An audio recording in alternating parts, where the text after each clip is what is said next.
салом алейкум тамошобини азиз, ман Набиҷон Юсупов бо шумо мебошам. Чархаи дуввуми нерӯгоҳи барқии оби Роғун таври санҷишӣ ба кор оғоз кардааст, аммо феълан нерӯи барқ истеҳсол намекунад. рӯзи 7 июн бо такя ба манбаи худ дар ҳукумати Тоҷикистон навишт: чархаи дуюми Роғун дар марҳалаи аввал бо шиддати камтар кор хоҳад кард. то ҳол санаи дақиқи расман фаъол шудани чархаи дуввуми Роғун ва тавлиди барқ дар он маълум нест.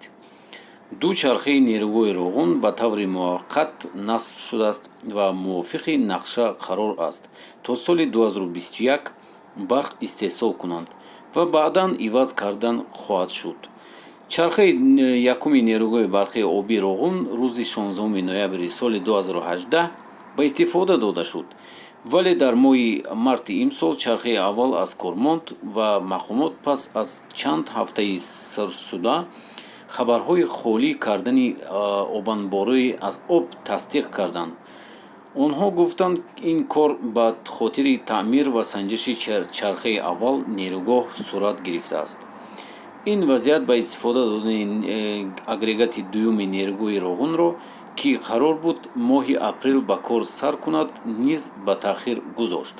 нерӯгоҳи Роғун 6 чарха хоҳад дошт ва дар сурати пурра ба кор даромаданаш солона то 17 миллиард киловатт-соат барқ тавлид хоҳад кард, ки ба қавли мақомот он танҳо барои истифода дар дохили кишвар, балки барои содир кардан ба Афғонистону Покистон ҳам кофӣ хоҳад буд. лоиҳаи нерӯгоҳи Роғун дар замони шӯравӣ таҳия ва корҳои сохтмонӣ ҳам вақт оғоз ёфта буд, аммо ба далели ҷанги шаҳрвандӣ, надоштани пул ва ҳам мухофилати кишварҳои поёнбои Осиёи Марказӣ, ҳукумати Тоҷикистон натавонист онро такмил кунад ва танҳо соли 2016 ба сохтмони асосии он шурӯъ намуд. Тоҷикистон то ба ҳол бештар бо маблағҳои худи сохтмони нерӯгоҳи Роғунро давом медиҳад ва ба иттилои Вазорати молия, Тоҷикистон соли 2019 аз буҷа 2 миллиарду 100 миллион сомонӣ ҳудуди 222 миллион доллар маблағ ҷудо кардааст.